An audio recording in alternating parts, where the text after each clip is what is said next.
ખવડાવી એટલે ને હવે ક્યાંય ખાવા જ ન લઈ જાવ તમને ખાવા લઈ જાય તો તકલીફ ને તમને રોટલા જ ન ખવડાવું. જોઈ લ્યો મિત્રો આવું કરે છે.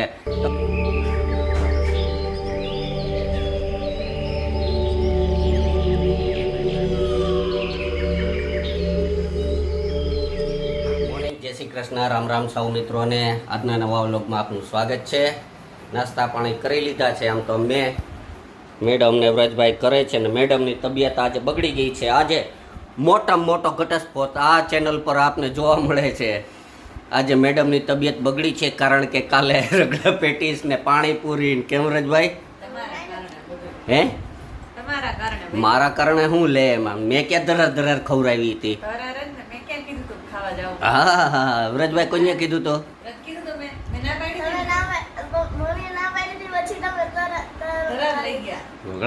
ખવડાવી એટલે ને હવે ક્યાંય ખાવા જ ન લઈ જાવ તમને ખાવા લઈ જાય તો તકલીફ ને તમને રોટલા જ ન ખવડાવું. જોઈ લ્યો મિત્રો આવું કરે છે.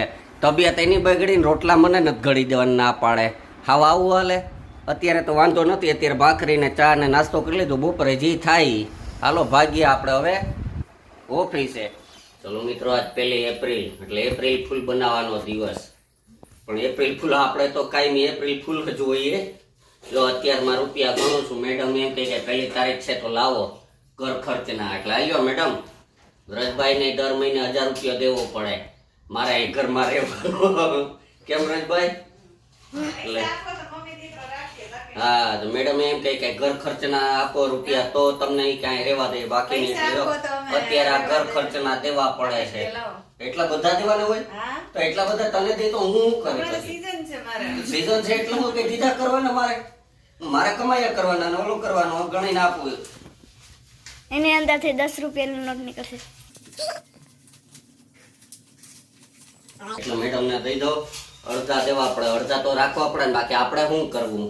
વ્રજભાઈ ને 1000 રૂપિયા દર મહિને દેવો પડે. એ જો એનો ગલ્લો તૈયાર કરી દે 1 તારીખ આવે તો આમ ગલ્લો દેખાડે મને સવારમાં પોરમાં કે આમાં નાખો નોટ 2 500 500 નહીં એટલે એને દેવા પડે. અંગ્રેજોના સમયમાં છે ને અંગ્રેજો આમ ઉઘરાવતા કર. અત્યારે વ્રજભાઈ ઉઘરાવે છે. તો મિત્રો હવે અત્યારે 9:30 વાગ્યા છે અને અત્યારે ઓફિસે જવા માટે નીકળી ગયા છીએ. બપોરે 1 વાગ્યા સુધી ઓફિસે રહીશું. 10 વાગ્યાથી ડ્રાઇવિંગ છે એટલે વહેલું જરા જવું પડે. આમ તો બહુ ઓફિસે કામ રહેતું નથી કારણ કે ઓનલાઈન બધું થઈ ગયું એટલે આરટીઓ જવાનું હોય. તો અત્યારે હવે સીધા નીકળીએ ઓફિસે. ઓફિસનું કામકાજ કરીને બપોરે પાછા ઘરે.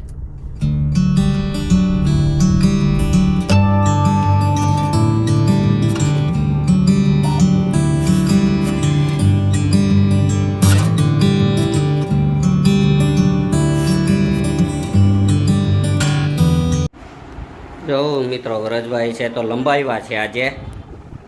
મજા આવે ને? કાલે પાણીપુરી ખાવાની મજા આવતી હતી કા મેડમ? રગડો મેડમ રગડો ખાધો, વ્રજભાઈએ પાણીપુરી ખાધી અને મેં ખાધું મસાલા પૂરી. અને ત્રણેયને પછી જો તબિયત આજે બગડી છે. વ્રજભાઈને બપોરે સ્કૂલે 4 વાગ્યે તેડવા જવા પડ્યા. તાવ આવી ગયો વ્રજભાઈને. મેડમને તો કાલ ખાધું ત્યારનું સાંજનું કેમ ભૂખ નથી લાગતી, પેટમાં ગડબડ થઈ ગઈ. અને મને સવારનું તાવ જેવું છે હાવ. એટલે ત્રણેયને અમે આજે બહારનું ખાધું ને એટલે મિત્રો મારી તો સલાહ છે બહારનું કંઈ ખાતા નહીં. ઘરે જે ખાવું એ બનાવી લ્યો, બહારનું કંઈ પણ ખાવાનું નહીં. એમાંય અત્યારે હવે તો ઉનાળો એટલે તો હાવ ન ખાતા.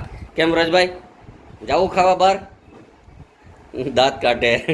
હજી તો ભાઈને ગોલો ને ખાવો તો હાંજે, બાકી તો શું હાલત થાત? મેડમ તમારો શું વિચાર છે? કાંઈ નહીં. મેડમ તો કાંઈ બોલવા તૈયાર નથી કે મારા હિસાબે મેં થોડું કીધું હતું કે ખા ને ખા. મિત્રો વાગ્યા છે અત્યારે હવે 11:15. સુવાની તૈયારી કરી લીધી છે. ટેન્ટ બંધાઈ ગયા છે અને હવે આપણે આરામથી સૂઈ જઈએ કારણ કે બધાય થાક્યા છે. દવા પી લીધી છે એટલે થોડાક તાવમાં રાહત છે. એટલે હવે આરામથી સૂઈ જાય અને આ વિડીયો હવે આપણે અહીં પૂરો કરીએ.